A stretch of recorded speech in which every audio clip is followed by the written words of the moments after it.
macha allah Amadou Sow dañuy waxal ay baax nag lii ayca donc càmm gi ca tëggin ga la ayca donc bergerie Xinaan ngay waxtaanee tey. ñu bàyyi la ak sa invité ngeen yaatal ci. bergerie Xinaan la ñuy waxtaanee tey ki fi leen fi teewal di Bamba Ndofane moom la ko éleveurs yi ñëpp ba xamee tey mu yor communication bi nga xam ne mooy bergerie Xinaan mais nag am na ay images yu ñu jëloon ca foire Mbour ba ndax catégorie mâle espoir ñoom ñoo nekkoon parrain bi bu taan pend pare ñu dem seedaan ko te ñëw. waaw may balaay maa lay nuyu di la ziar baax man la Alassane Mbaye waaw teewal fii bergerie Xinaan ci foire Ladoumène bi ci wàllu présentation xar yi macha allah dañu gis ni da ngeen fay exposé 4 box yoo xamante ni ay bête de qualité la ay siise yoo xamante ni rien à dire ci base de femelle bu wóor a wóor est-ce que yàgg ngeen ci élevage. waaw Mbaye Balaye maa lay di rafetlu question yi am na solo waaw bergerie Xinaan mën naa ne yàgg nañ ci élevage yàgguñu ci élevage parce que élevage dafa yaatu en général particulièrement élevage laadum mën naa ne su ma la waxee en 2007 lañ ci dugg directement élevage laadum mais élevage en général moom yàgg nañ ci quoi.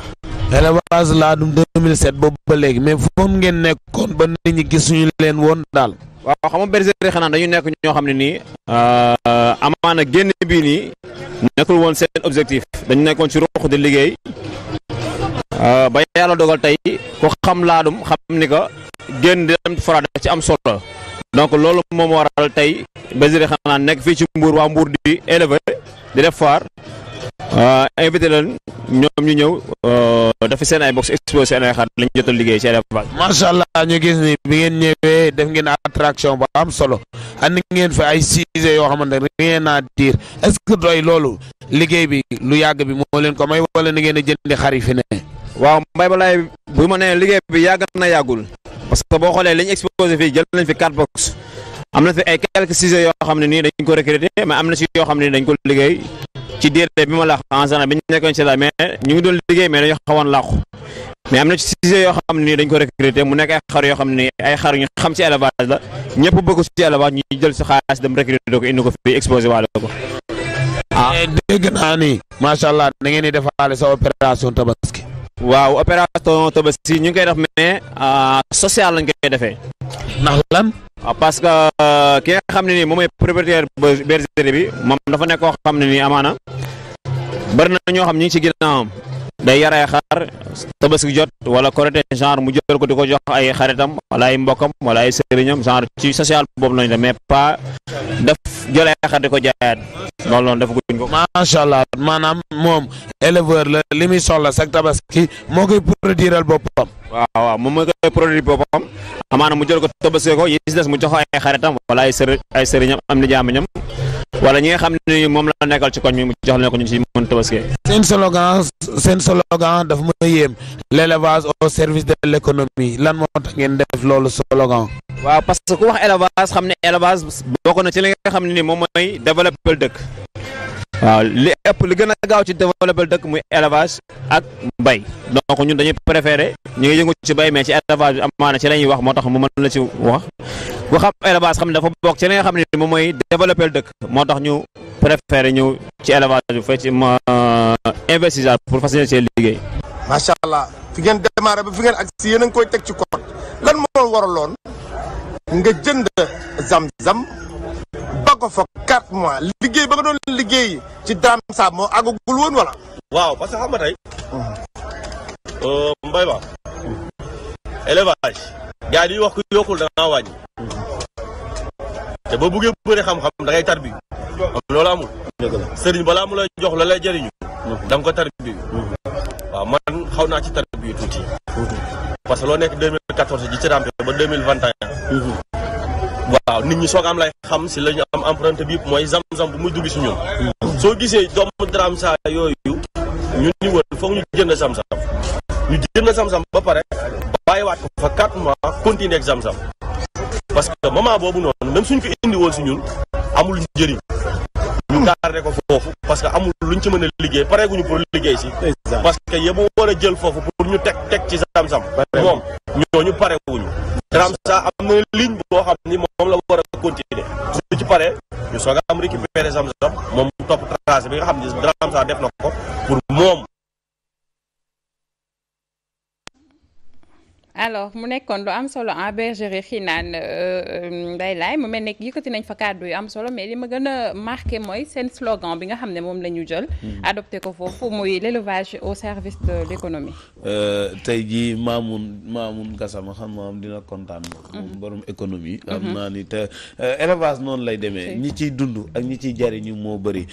Bamba gis nga seetaan nga élément bi tey bergerie Xinaan ñu ci bëri dañuy dégg Xinaan mooy lan tur bi.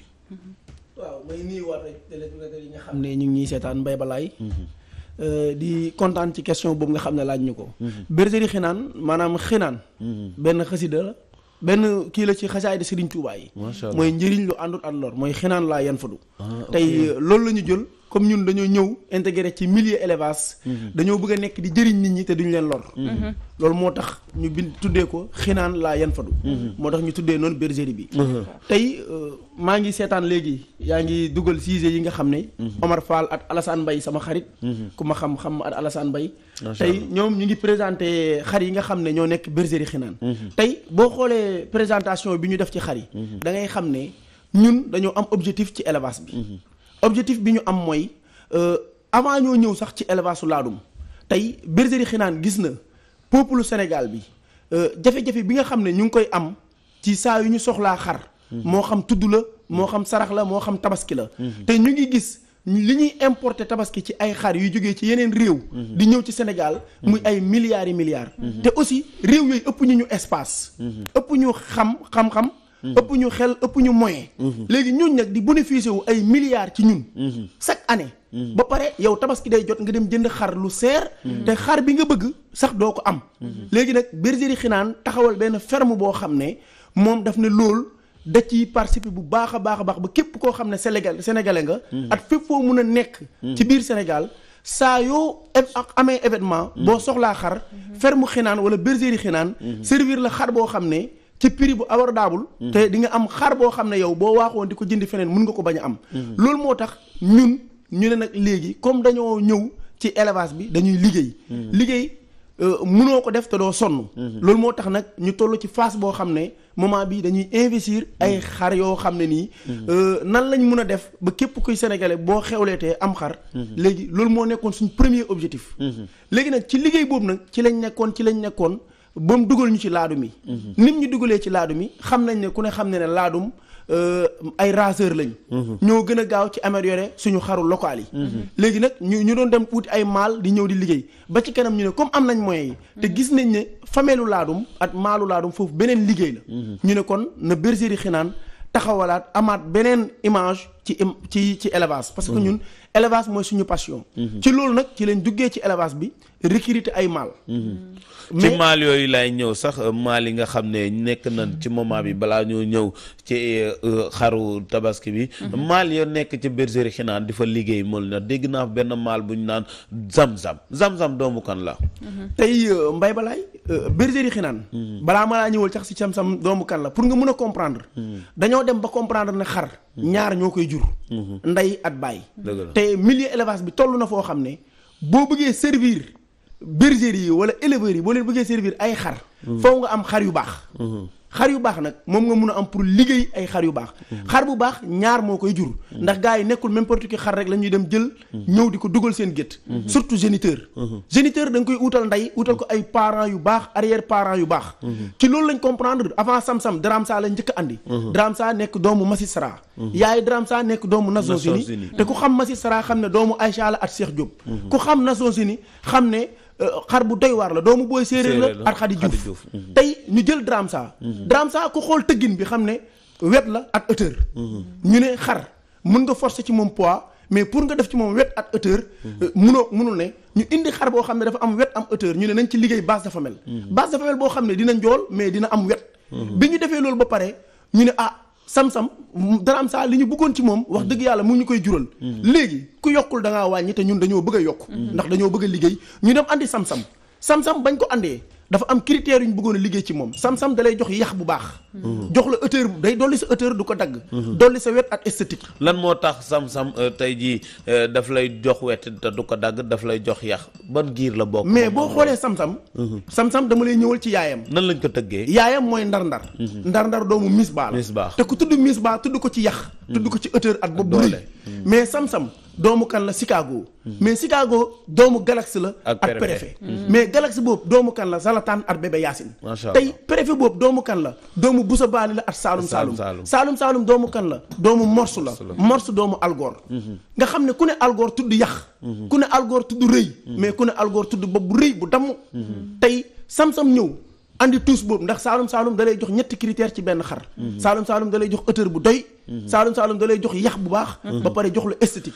naam bi ngeen dugalee daram sa mu am capital génétique bu wóor ci ay descendants ci ay maamam ay macération Nations Unies LCS lañ ko xamee tey magistrat auteur lañ ko xamee ngeen ñëw dugal zam-zam mais na ngeen ko booleel base de femelle bu doy waar. seen exposition ci foiru tey Mbour bi ku fa ñëw rek da nga naan ñii fan lañ nekkoon lan moo tax boobu ba tey communiqué woo leen wala kenn gisu leen ci milieu élevage bi ngeen fes ci lu tax ngeen toogoon rek ëkku noppi. mais mbay balaay affaire yi dañ na cin bu naree neex bu baxee xeeñ dañ doon togg te baxagutoon waaw dañ doon dajale dañ doon ndugg nañ ba pare ñëw nañ def nañ lépp ba sóor daa bax xeeñ te loolu moo dàq ci togg xam nga kuy dem marché naan lii laay togg amul sens ñun dañoo nekkoon di liggéey di recruter di dajale di def lu ne di dajale ba mu ñoree nag ba mu commencé bax nag ñëpp xam ne lii moom lañ doon dugg tey xam nga danga ne Daram Sa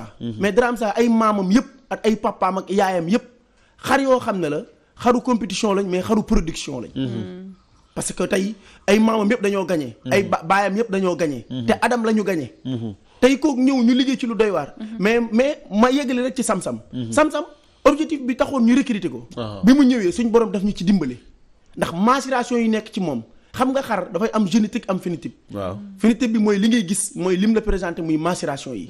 mais génétique bi ci biir la ne mënoo koo gis. suñ borom suturaal ñu ba mu ñëwee lépp lu ñu doon xaar ci moom mu di ko jur. di ñu jural xar yoo xam ne dañuy njool. ndax kon Zam-Zam commencé naa wàcce bergerie Hénin. am nañ doomam mi am 10 mois. 10 mois koo ci natt. parce que doom yooyu dañ ko recruter bi ñu recruter sam-sam. dañoo recruter doom yi ñëw teg. mais am na doom yoo xam ne itam wàccee na ko suñ kër mu ngi ci 3 mois.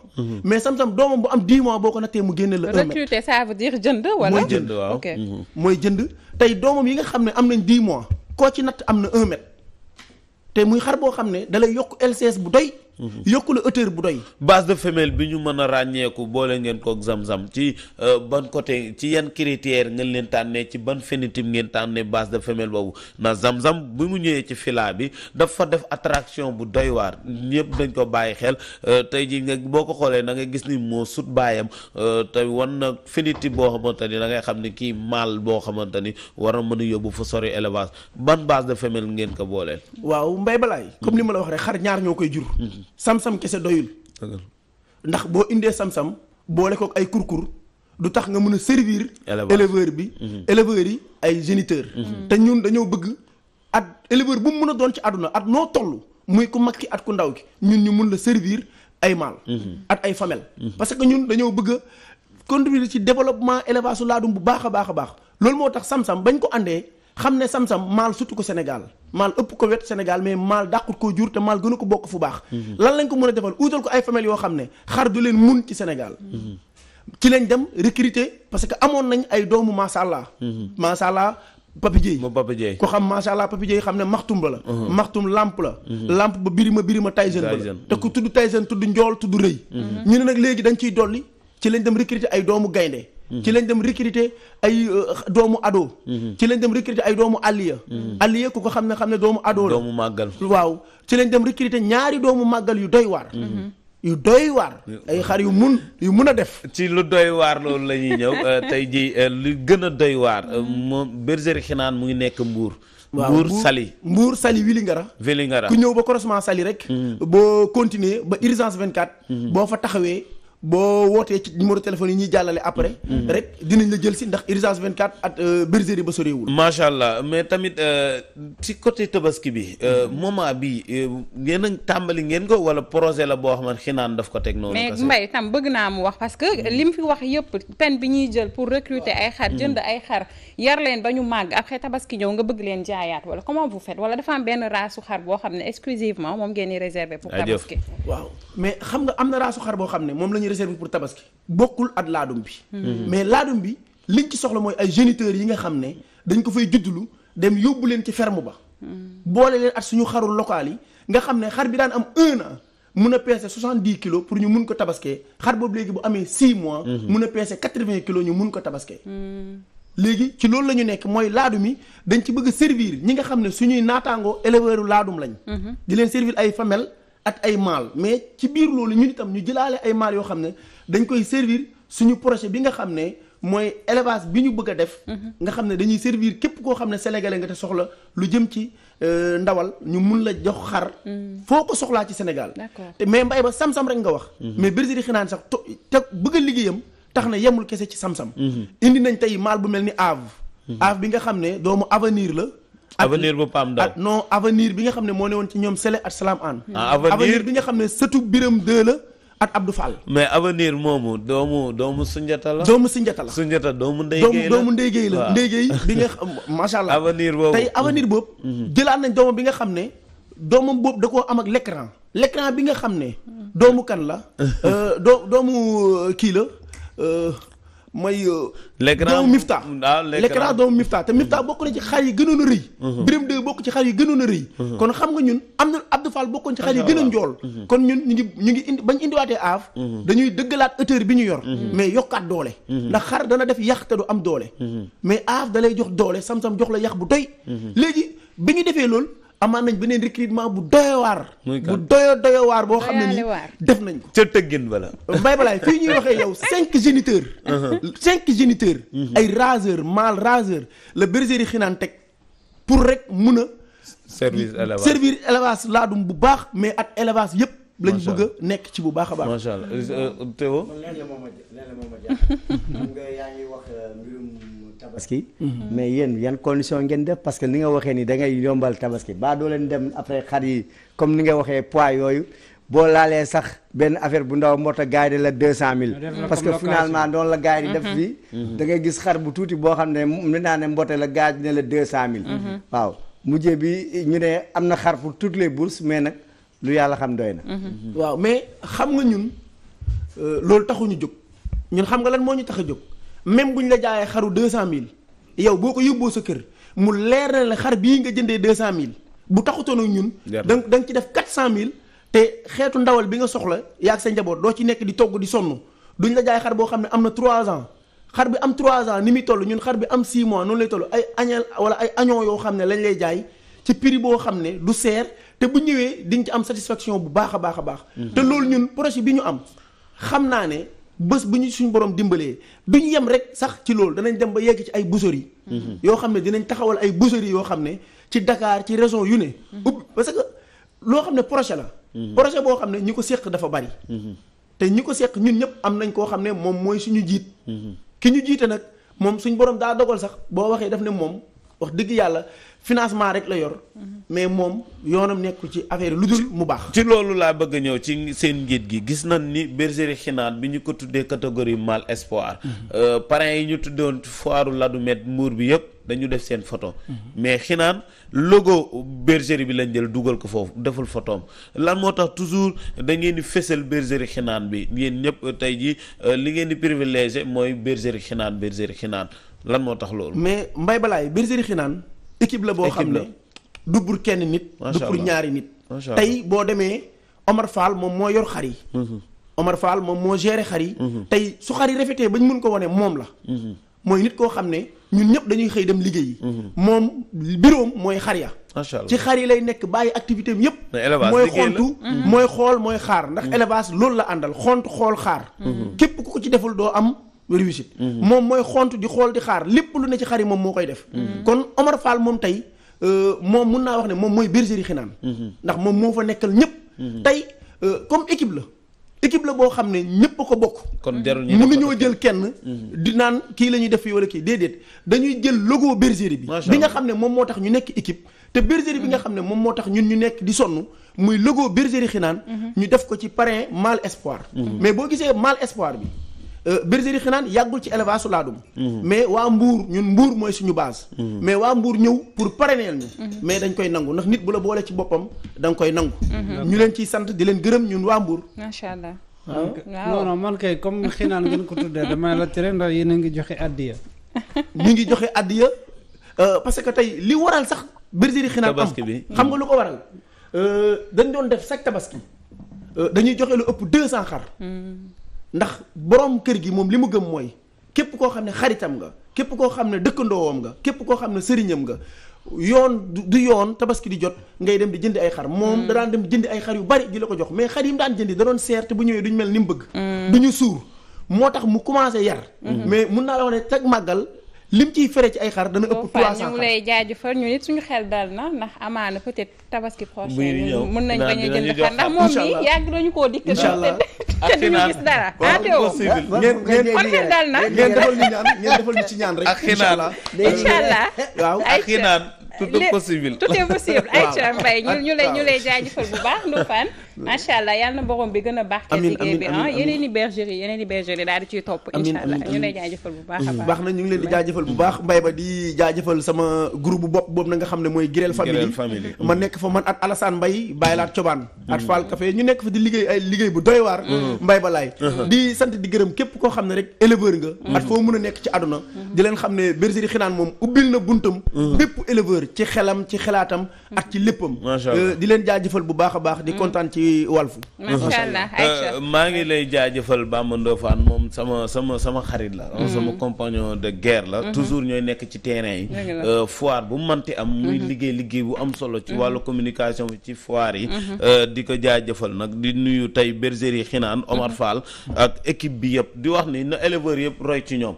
gis nga élevage laadum naam baax na mais nañu participer ci développement wu réew mi ndawal dañ koy soxla boo amee ay moyens am espace foog ñu bàyyi foog ñu dem yar ay xar pour man d'accord ma nga yor bergerie yor ay millions di yar ay laadum te bu tabaski jotee doo mën a produire 20 xaru tabaski man mënuma ko d'accord kon na éleveurs yëpp dem créer li nga xam ne carrément mooy ci tabaski bi ci viande bi embouche bi ñu liggéey ci lu baax Xinaan a ngi koy def ñeneen ak ñeneen ñu ngi koy def daal di jaaj Mbaye balaay nga baal ma rek parce que dafa am ci suñ parrain bi ku ñu ci defal lu doy waar muy Kara nekk nit koo xam ne aussi trophée yu rafet yooyu nga gis ne moom lañ joxe maa nga doon gis parce que dañoo amoon habitude képp kuñ parrainel rek coupe ngay teg mais Kara moo nekk nit koo xam ne moo ñëw nañu nit ki bu gañee ci xar la gañee xar lañ ko war a jox trophée yooyu nga gis ñu joxe yëpp Kara moom moo ko def defar ko ba mu rafet andi ko ñu mun ko jox si catégorie yi nga xam ne ñoo gañee ñu ngi jaajëfal waa Kafountine yëpp maa ko Samb sama papa bi nekk foofu waa Kafountine Casamance dañuy seetaan saa su nekk di nuyu nag Mass Ndoye di ko souhaiter happy birthday to you séeri mami séeri Cappali biñ demee foire Mbour bi Mass lañ dalaloon Mass Ndoye séeri Cappali daal bàyyi Lebu Ndoye Mass waay Mass waay am na solo donc happy birthday à toi donc sama gars yi tout de suite ñu dem rek jëli éducation